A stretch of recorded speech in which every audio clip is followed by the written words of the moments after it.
Today is a very exciting video as we talk about dead games that deserve a second chance. And up first we have Ironsight. Now this game is a first-person multiplayer shooter that takes place in the near future setting. Now I made a video on this game back in 2018 when it was in its first beta. You could play it for the very first time on PC. It was free to play. Oh, and let's not go back to that video. That can be something that remains in the past. I'd only just started making YouTube videos back then, but I spoke about how this game had huge potential and how it was very similar to Call of Duty multiplayer, but this is a free-to-play version and offers a lot more content. Now, for the purpose of this video, I re-downloaded the game and I was shocked to see how much new content they've added into this game. First of all, they are keeping the game updated. They've got a Halloween update at the moment, and they've got, I believe it's over 100 weapons in this game. Any weapon you guys can think of, they've probably got it in this game. Not only that, but they have a ton of modes, including a Battle Royale mode as well as your typical multiplayer modes that you're familiar with in games such as Call of Duty. And the customization available in this game is truly next level. You can even customize particular things on your weapon, such as your sights and other attachments as well. So you're probably sitting here like me thinking, well, it's got everything it needs to be a perfect game. So what went wrong? Well, I jumped into a game and then it hit me that this game is only playable through keyboard and mouse. As you can see, I am terrible at keyboard and mouse. Now this game, I believe, launched in 2018. That's when I made my first video on this game, and since then, not really much has happened. And that's really sad because the gameplay element is absolutely fantastic. Every time you get to kill, it's incredibly satisfying. It's one of them games that just feels really good to play. The mechanics feel great, but in the last few years, this game has had a roller coaster of a ride. First of all, it shut down its servers because its publisher was changing to a new publisher. I believe it's called Warface Games, something like that. That is the new publisher of this game. But even since the new publisher has taken over, they haven't really done much to this game. I feel like this is a great game, but it's been in the wrong hands of publishers. If this game was in the hands of a very big publisher which had a huge budget, I bet we would have this game on consoles right now. We would have controller support and this game would be booming. The main formula is there. This game's even got score streaks. It is very similar to Call of Duty, but it's kept in the things that Call of Duty players loved back in the OG days. You can even vote for maps as well. But the only difference is this game offers a lot more content than Call of Duty, and as I said earlier, there are tons of guns available as well as attachments. The content is endless, and I do think this game in particular deserves a huge second chance, a revival, but it needs to take that step up and it needs to do something similar to what Splitgate done, where they add controller support as well as bring the game onto console, and I bet you then we're going to see this game pop off. There is not a free-to-play game out there that is very similar to Call of Duty, and this game right here has that potential. When loading into the game now, it still says open beta phase and they are still updating the game regularly, so they could be working on a console port with this game. Who knows? We're gonna have to wait and see. This could be the next big game we're talking about in a few years from now, but until then, this is just one of them games that had huge potential but never made it. Now up next is a game that is very special to me. Did some people actually doubt that this game wouldn't make it into my list? That game is Hyperscape. A lot of people on the channel love this game as I covered it quite a lot, but unfortunately after about a month or two, the game basically became irrelevant. There's a number of reasons why people think the game died. Some people think because the skill ceiling was too high and that there was too much to focus on all in one go. There are so many abilities in this game. The map was very vertical and fast paced, and new casual players just didn't get to grips with the game at all. But the game also had a very poor release. I'm not going to lie, this game probably had one of the poorest releases I've ever seen any game have. If you played this game on controller when it first came out, you will know what I mean when I said that the aim acceleration was completely messed up. Playing this game on controller just didn't feel right at all. But putting the negatives aside, this game offered what no other game could offer, and that is fast-paced adrenaline, excitement. Even the music got you hyped up for every single game. Take a listen.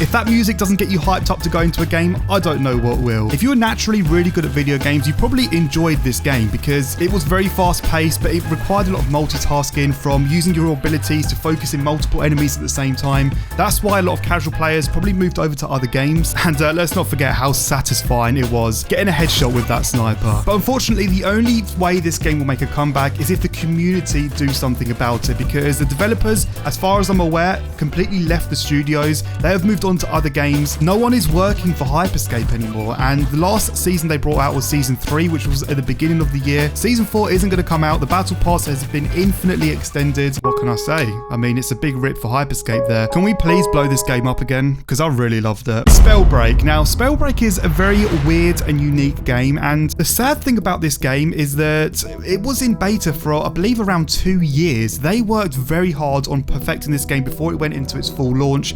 I can't imagine being a developer and working so hard on a game just for it to fail. But Spellbreak was the first unique battle royale to launch, because other battle royales used weapons as a way of battling, whereas Spellbreak added a twist and used magic, where you could cast spells and use magic to take down your opponents. Now, as fun as this sounded to start off with, after a while of playing this game, I could kind of see why a lot of people stopped playing it, and that is because I don't think this game should have been a Battle Royale game. This game was one of the worst performing Battle Royale games out there. It doesn't mean it's a bad game, it just wasn't as popular. Even a game like Hyperscape, at least it was popular when it first launched and then died down later off. Spellbreak, I don't think ever managed to lift off the ground. No matter how much promoting it got, they sponsored a ton of streamers to play this game, they sponsored a ton of content creators to make videos, and not even that could increase the player base. I tried to jump onto a game for today's video and I couldn't even find a lobby anymore.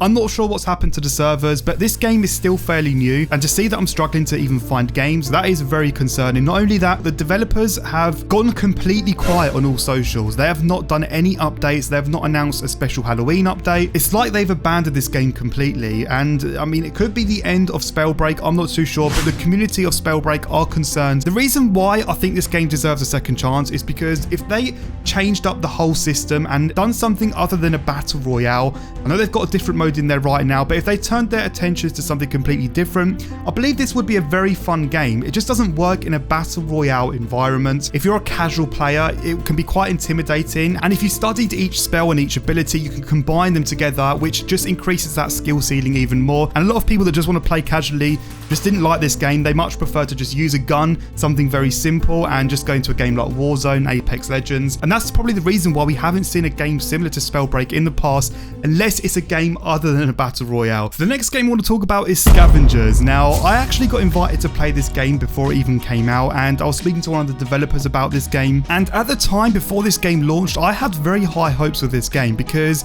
it was very different. It was kind of similar to Darwin's Project in terms of, you know, having to hunt down wildlife. There were a lot of resources and things to do on the side apart from just trying to kill enemies. There was a PvE element involved where you had to take down creatures. You had to hunt down each base to get data points.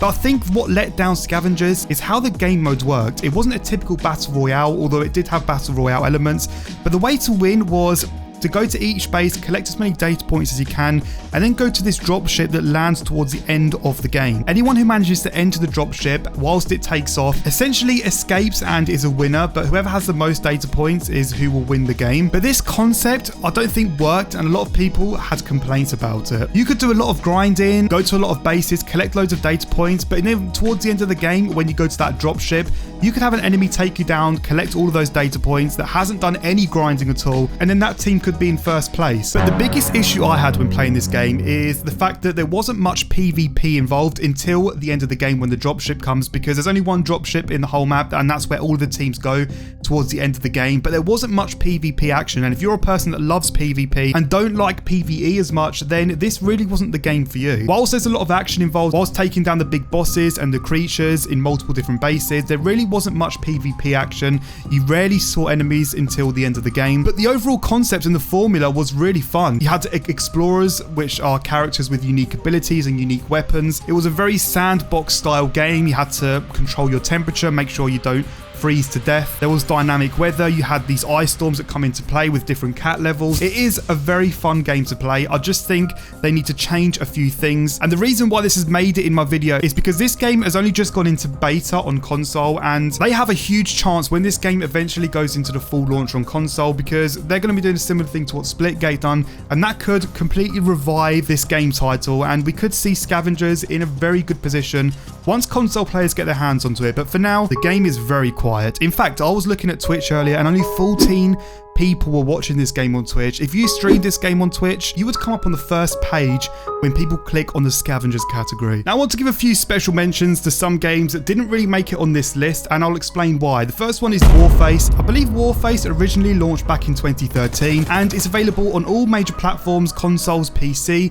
It's also got crossplay as well. It's got everything it needs to be a success, but I think the main thing that lets this game down is the gameplay. Warface has a very floating kind of mechanic and slow pace to it, similar to Halo, and when I played this game it just felt very slow and it felt like a very dated game. A game that you would probably play many years ago. There's not much else to say other than the fact that the game feels very, very dated. This game has also received multiple chances because it has had huge advertising. On paper, Warface sounds like an amazing game and it has everything it needs, but the gameplay just lets it down a little. Royale, I know a lot of you guys watching this video probably loved Royale. The reason why I didn't include it in my main list of dead games that need reviving is because Battle Royale since then have come a long way, and Royale launched around the same time as Fortnite did, and it's been years since Royale done any updates to their game whatsoever, and right now it's a little bit outdated, and since then Battle Royales have honestly come a long way. If it was to blow up right now, I think it would only last a few months before people will get very bored of it, but who knows, we could see Royale blow up in the near future. Very unlikely though. So that's going to wrap up today's video. I only wanted to include games that genuinely had a chance to blow up again or become relevant in the mainstream media. Be sure to let me know which game down below you think could revive itself or blow up in the near future. I'll be interested in hearing what you guys have to say. At the moment, for all of these games, it is still a big rip, but who knows, we could see something change